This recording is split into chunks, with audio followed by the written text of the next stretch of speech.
Bonjour les enfants, c'est papa. Mon militant cicatrice à ciel ouvert car ma salle d'attente est toujours bondée. Bienvenue à la clinique les enfants. Aujourd'hui c'est le premier podcast de la journée. Petit Oda, le ballon de qui non? Le ballon de Bidjan en rouge, Bidjan en droite est le sorti de ma clinique. On ne parle pas de lui aujourd'hui. Petite tête de spermatozoïde. On parle de vrais gens, non? On parle de Pomba. On parle de Pomba, Bidjan en gauche, tu viens chercher quoi ici, non? Et ramasser ton ballon, tu dégages de ma clinique. Maman, retourne aux dames. Je vais te parler en étant petit Bidjan. Au nom, au nouveau, au somadam d'or, au belado d'or. Allez, dégage de ma clinique. Faites un peu Pomba. Non. Il y a son colis ici à la clinique. Mais partagez, non? Partagez le Ndjapab, non, les frérots. Hein? Partagez le Ndjapab, non, le Ndjapab du pays. Nous sommes 1 million. Partagez, partagez. Je veux voir ça partout, partout, partout. Et puis on revient sur le Ndjapab, on parle de Pomba. Partagez. C'était papa. Bonjour les enfants. C'est papa. Oh, Yerima, Yerima fils pro, je suis pas ton camarade. Je suis pas ton camarade. On se moque pas de son vieux répé. On se moque pas de son grand-père comme ça là, Yerima pro. Est-ce que c'est normal? Ah, moi aussi, je vous aime, les gars, mais vous n'avez aucune idée. Vous n'avez aucune idée, tellement je vous sens, tellement je vis avec vous, tellement je vous aime. Parce que je peux ressentir chaque chose que vous ressentez. Vous n'avez aucune idée. C'est des choses qui ne mentent pas. Je peux sentir l'énergie de chacun d'entre vous. Quand je parle ici, croyez-moi, je suis animé par autre chose que ce que des gens peuvent imaginer dans leur tête. Et je ressens chaque chose d'entre vous, même dans les insultes, je ressens toujours de l'amour. Parce que tu vois là, on appelle ça inondation d'amour. Ça s'appelle déclaration, donner de l'amour à la clinique. Pour quelqu'un comme moi, c'est le meilleur prix. C'est le meilleur merci. C'est la meilleure chose qu'elle peut recevoir et qu'elle peut attendre de vous.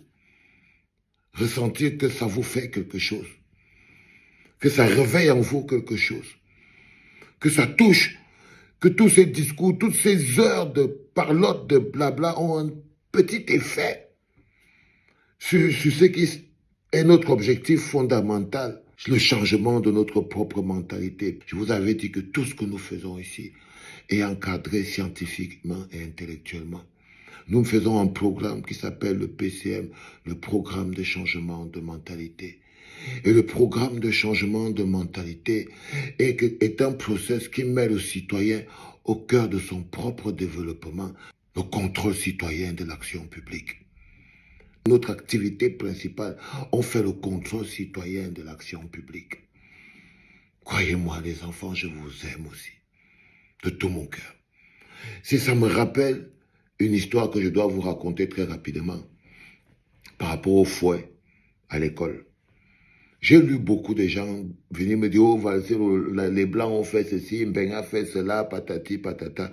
Je vous dis d'abord que la qualité des citoyens que nous sommes au Cameroun, là, c'est parce qu'on nous a éduqués avec le fouet. Mais nous ne sommes pas des réussites. Est-ce que les citoyens camerounais sont des réussites? Quand on parle des Camerounais, on dit que oh, vraiment les Camerounais, ils sont comme ceci. Mais c'est pas. Pourquoi vous ne faites pas le rapport avec le fait qu'on nous a beaucoup fouettés aussi? Pourquoi vous prenez cet exemple en disant nous tous on a grandi comme ça, mais on a mal grandi. On a mal grandi. C'est pour ça qu'on est des êtres humains, qu'on est là, peureux, lâches.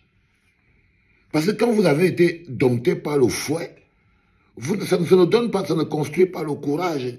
Ne voyez pas les efforts, les machins, non, pas du tout.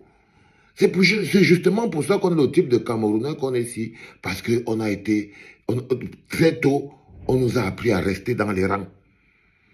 Parce que très tôt, on nous a appris à rester dans les rangs. On n'a jamais eu un justificatif à donner. On n'a jamais eu un avis à donner. On est dans les rangs, on nous fouette. Pour une raison ou pour une autre. Et je vous raconte cette histoire. Je fréquentais à l'époque à l'école du Kansik de Lonka, j'étais tout petit. Et mon père, on habitait en Kondongo, Fanta Citron. Mon père démarre la voiture pour nous amener à l'école publique du Kansik Lonkak. Et on roule, et il y a un gros embouteillage parce qu'il y a un gros camion qui est tombé sur la route. On est obligé de faire un contour pour pouvoir repasser. Donc, au lieu de descendre comme ça, Fanta Citron, on est remonté pour aller contourner Anguissa et tout ça, pour pouvoir repartir vers Loncac et partir traverser Sos et tout. On arrive à l'école et tout. Le portail est déjà fermé, on est en retard. Le gardien est devant. Le gardien dit entrez. Mon père me salue, il croit que non, on n'était pas mis les derniers qui sont entrés et tout, donc on a la chance. Il démarre la voiture. À l'époque, j'avais un maître qu'on appelait Monsieur Boum. Monsieur Boum, son deuxième nom, c'était les Jarrets. On l'appelait les Jarrets. Tu vois? Et je t'explique pourquoi on l'appelait les Jarrets. Parce qu'il fouettait beaucoup à l'école. Il fouettait trop les enfants.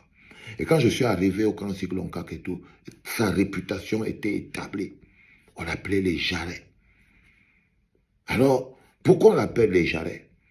Parce que comme il nous fouettait beaucoup, les gars avaient commencé à y porter les habits dedans.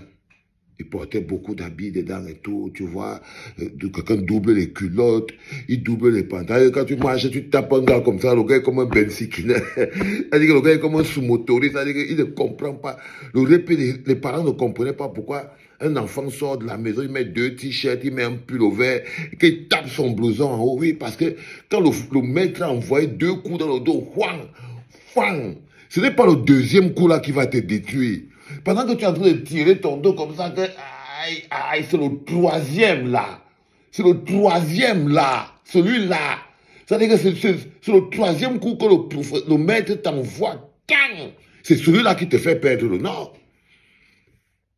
C'est le troisième coup là que le maître t'envoie sur le dos. C'est-à-dire que toi, tu sais que tu as raté quelque chose. Quand tu montres seulement le dos, tu durcis seulement.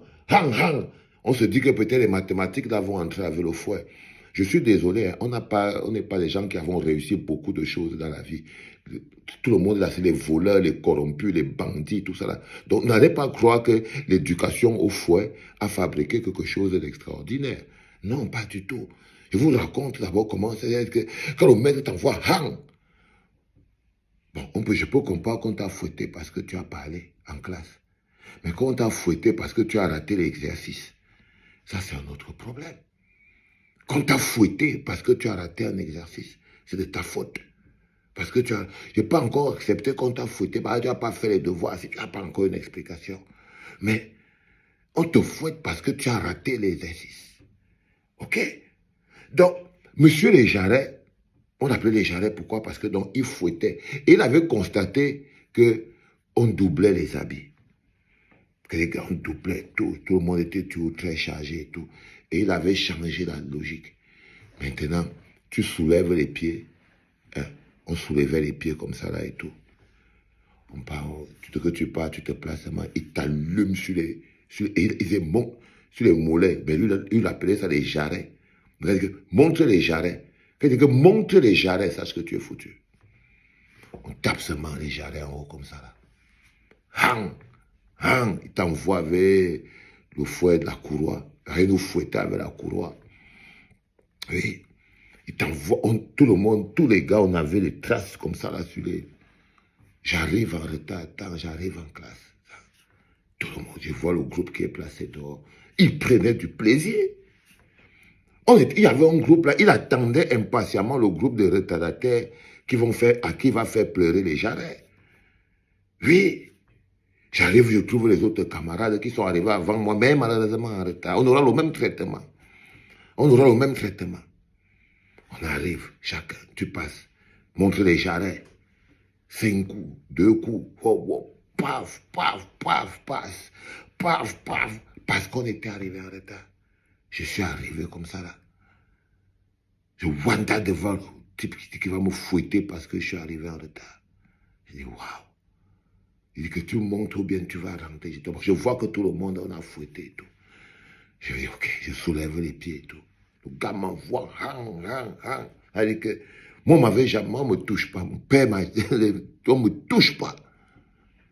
Le gars m'a claqué comme ça sur les mollets. Tang, tang, tang. Il le regardait comme ça. Il me dit que tu regardes quoi? J'étais planté comme ça, je le regardais. C'est les éclairs qui étaient dans mes yeux. Je le regardais comme ça là et tout. Et ça l'énervait. Il me dit, tu regardes quoi? Je le regarde seulement comme ça là. Il dit, soulève encore. Je soulève. Il envoie deux. Tang, tang. Il ne pleurait plus. Je le regardais seulement. Plus je le regardais, j'ai pris là au moins 12 coups de fouet sur les jarrets. Sur les jarrets. Je suis rentré chez moi. J'ai montré à mon père. Il me dit que, mais qu'est-ce que tu as fait? J'ai dit que je suis arrivé en retard. Mon père dit que Seigneur Dieu Tout-Puissant. Le lendemain, on est parti à l'école. Tac, tac. Mon père a pris les jarrets ici, à la gorge. C'est le directeur. Non! C'est le directeur de l'école qui s'appelait M. Boum. C'est le directeur de l'école qui s'appelait M. Boum. Le maître, là, lui, s'appelait les jarrets. C'est tout, M. Olingao, monsieur qui... Mais lui, ça, on l'appelait, il était connu sous le nom des jarrets. Parce que c'est le directeur, M. Boum, qui était venu avec sa moto. Il était en haut, il a demandé la moto, il est arrivé, il a traversé la cour avec. Il est venu, mon père avait les jarrets. En haut, il dit que toi, je vais te démonter.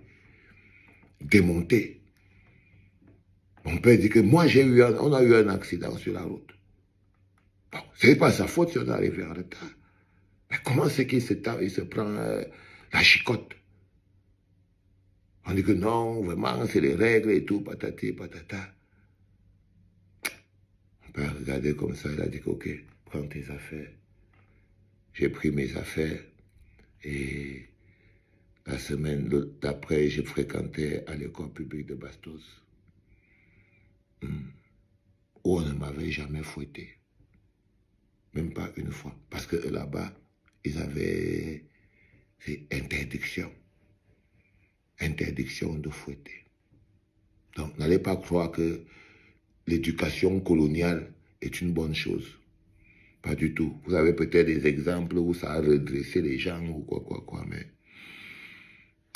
je vous promets que ça ne construit rien. Allez.